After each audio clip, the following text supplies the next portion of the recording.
weather on NBC 10 Boston, Boston's most accurate forecast. Sid, did you hear that accent? I said Miami.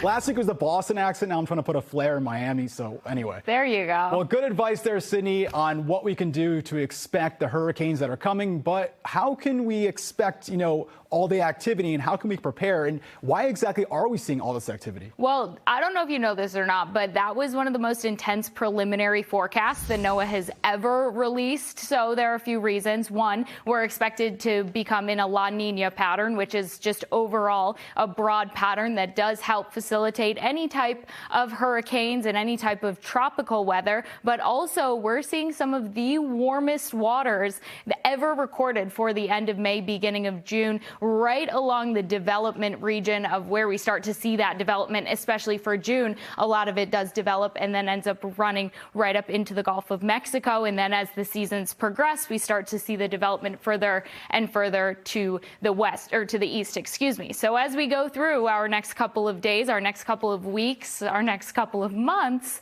that warmth in the ocean is just going to get more and more intense. And that does help create these hurricanes, help develop those hurricanes. So we're feeling warm out there, 80 degrees as you're heading out the door right now. Wind gusts around 17 miles per hour. It's feeling pretty true to that temperature as you walk out the door. So if you're going to be enjoying your evening, the sun does go down around 8:15 this evening. That's our sunset time for this evening. And we're starting to see over 15 hours of daylight. So that's nice, especially because we can enjoy it these next couple of days with that clear sky out there. I was going to say those clear skies. We're seeing clear skies out there. We're not seeing all that many clouds out there as you're heading out the door. Temperatures the rest of the evening, 63 around 11 o'clock. Watching temperatures fall to the upper 50s, and then tomorrow we're right back to it with warmth, maybe a few more clouds as we head through our Sunday. But as you're waking up in the morning, it's not going to quite be warm yet, but good temperatures to get out for a morning walk. Temperatures at 57 in Boston as you're waking up, 51 for Norwood,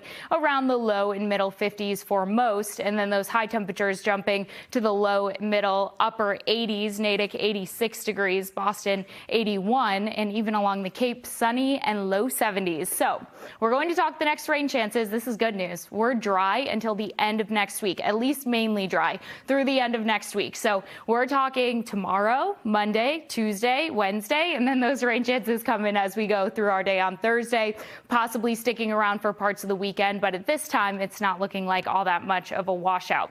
So we have ended meteorological spring. This is an outlook, what we saw throughout our meteorological spring.